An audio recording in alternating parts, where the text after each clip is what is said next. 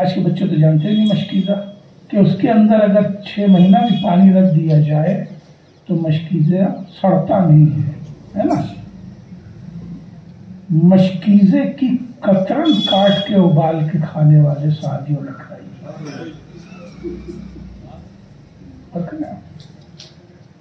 پتے ابال کے کھائیں، یہ ہے اندر کا حال. وہ سب تو اپنے پڑھا نہیں جاتے اس لیے کہ اس میں نکتے نہیں نہ بنتے ہیں، اور نکتے مجمع سننا چاہتا ہے. اور اگر کوئی جناب خدیجہ کے خاندان کا ایک شخص تھوڑا سا گیہوں یا جو پہنچانے کے لیے جا رہا تھا تو اس کو ابو جہل نے راستے میں چھین لیا، اسے مارا. اور کہنا ہے اس خدیجہ کے لیے کہ جس کا کھا کے یہ پوری قوم پلی ہے. اس سے تو سمجھ میں آ گیا نا کہ سماج جب گرتا ہے تو کتنا نمک حرام ہو جاتا ہے. اور کہنا ہے مستقل ہوتی رہی جوان. اچھا اذان ہو تو منگارش کر رہا تھا کہ یہ حالت اس شیر ابو طالب کی، اس ایوان ابو طالب کی جس کے لیے رسول کہتے ہیں کہ پالنے والے تیری بارگاہ میں ابو جا رہا ہے جنازے کے اوپر کہ اس نے مجھے اس وقت کھلایا جب خود بھوکا تھا. شان پرورش کی اس وقت لباس عطا کیا کہ جب یہ خود محتاج لباس تھا. اس وقت سیراب کیا جب یہ خود پیاسا تھا. اب دعا دیکھیے کما ربیانی صغیرا. پالنے والے جس طرح اس نے مجھ پر رحم کیا، پالنے والے تو اس پر رحمت نازل فرما. کتنی رحمت ابو طالب پر اللہ کی ہے، اس کے حدود معین ہی نہیں کیے جا سکتے. کتنا کرم اللہ کا ہے ابو طالب پر، اس کے حدود معین ہی نہیں کیے جا سکتے. میں صرف ایک موضوع پر آپ سے گفتگو کر کے اپنی گفتگو تمام کر دینا چاہوں گا کہ ابو طالب پر اللہ کی اتنی رحمت ہے کہ براہ راست ان کی نسل کی ایک فرد آج قائم ہے. براہ راست ان کی نسل کی ایک فرد قائم ہے، اور اسی کے ذمے اللہ نے اپنی قیامت کر دی. کائنات کا فیصلہ اسی کے سپرد کر دیا. نظام تخلیق کا فیصلہ، مقصد تخلیق کا فیصلہ اللہ نے اسی کے سپرد کر دیا. یہ ہے شان نسل ابو طالب. مگر مجھے افسوس اس جگہ ہوتا ہے جہاں ایک جملہ تاریخ میں بھی ہے اور اب ہمارے یہاں رائج ہو گیا ہے، وہ ہے لفظ 18 بنی ہاشم. 18 بنی ہاشم کا تابوت، 18 بنی ہاشم کا علم، 18 بنی ہاشم کی مجلس. میں اس لفظ کے خلاف اعتراض نہیں، احتجاج کرتا. احتجاج میرا یہ ہے کہ یہ قانون قبیلہ کے اعتبار سے کہا جاتا ہے 18 بنی ہاشم. قانون قبیلہ تھا، بنی ہاشم کہلاتے تھے تو سب بنی ہاشم کہلاتے تھے. اور کریں ابھی جملہ ذرا سخت بول رہا ہوں. اس وقت بنی عباس بھی بنی ہاشم کہلاتے تھے. ٹھیک ہے، عباس ابن عبد المطلب کون تھے؟ بنی ہاشم تھے. عبداللہ ابن عباس ابن عبد المطلب کون تھے؟ بنی ہاشم تھے. کربلا آئے تھے؟ نہیں آئے تھے. کئی ہزار بنی ہاشم تھے جنہوں نے کربلا دیکھی نہیں. جناب عبد المطلب کے 10 بیٹے تھے اور سب صاحب اولاد تھے. کئی ہزار عبد المطلب کی اولادیں بھی تھیں کہ جنہوں نے کربلا دیکھی نہیں. کربلا میں اصحاب و انصار کی بات نہیں کر رہا ہوں، خاندان کی بات کر رہا ہوں. کربلا میں صرف خون ابو طالب بہا ہے. اور جب ہم بنی ہاشم کہتے ہیں تو کہیں نہ کہیں قربانی ابو طالب ہلکی پڑتی نظر آتی ہے، کیونکہ ذہن ادھر جاتا ہی نہیں ہے نا، معلوم ہی نہیں ہمارے نوجوانوں کو کہ یہ قربانی صرف خون ابو طالب کی تھی، صرف خون ابو طالب کی۔ آپ کہیں سے بھی مسائل سنتے رہتے ہیں، پڑھے۔ سب سے پہلے شہید جو اس گھر سے گئے ہیں وہ ہیں عبداللہ اور محمد، عبداللہ اور محمد ابن مسلم، یتیم بچے تھے کربلا میں، یہ یتیم ہو چکے تھے، یہ دونوں بچے یتیم ہو چکے تھے، اس کے باوجود کیوں بھیجے گئے؟ یہ بھانجے تھے جناب عباس اور یتیم ہو چکے تھے، ان کے باپ کی شہادت کی خبر امام حسین کو مل چکی تھی، اور سب سے پہلے ان دونوں یتیموں کی قربانی، یتیم عبداللہ محمد ابن مسلم ابن عقیل ابن ابی طالب۔ اس کے بعد جانے والے دو بچے ایک ساتھ جو ہیں وہ ہیں اون محمد ابن عبداللہ ابن جعفر ابن ابو طالب۔ اس کے بعد جانے والے قاسم ابن حسن عبداللہ ابن حسن حسن مثنی ابن حسن ابن علی ابن ابی طالب، علی اکبر ابن حسین ابن علی ابن ابی طالب، عباس و برادران عباس ابن علی ابن ابی طالب، 7 بیٹے علی کے کربلا میں شہید ہوئے، علی کے براہ راست بیٹے 7، حسین ابن علی ابن ابی طالب، اون ابن علی ابن ابی طالب، 7 بیٹے براہ راست علی کے کربلا میں شہید ہوئے، اصغر ابن حسین ابن علی ابن ابی طالب۔ بس میں پڑھ چکا حدیثوں، وہ جو غش کے عالم میں لیٹا ہے وہ بھی تو ابو طالب ہے۔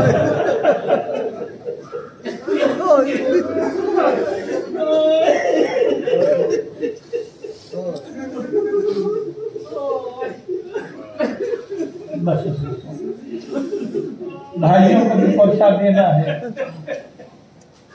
بچوں کو بھی دینا ہے، یہ جملے میں سمجھتا ہوں کہ ان کی تسکین کے لیے ہو جائیں گے۔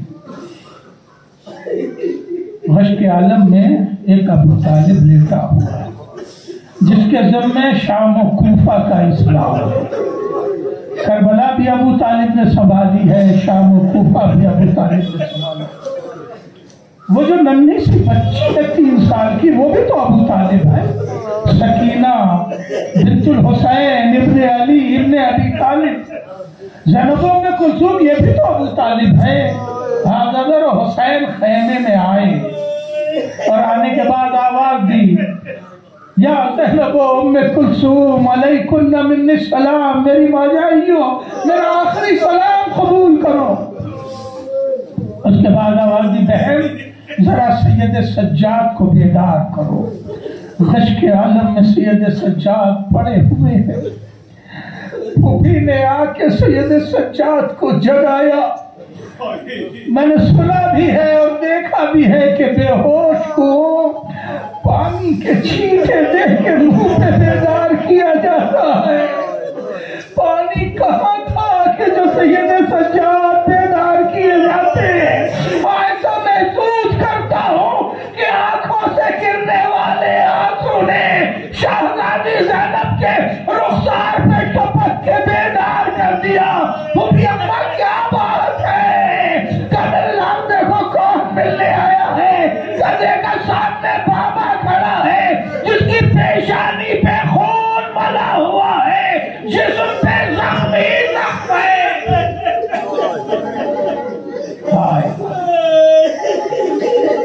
سید سجاد نے جیسے ہی اپنے بابا کو دیکھا،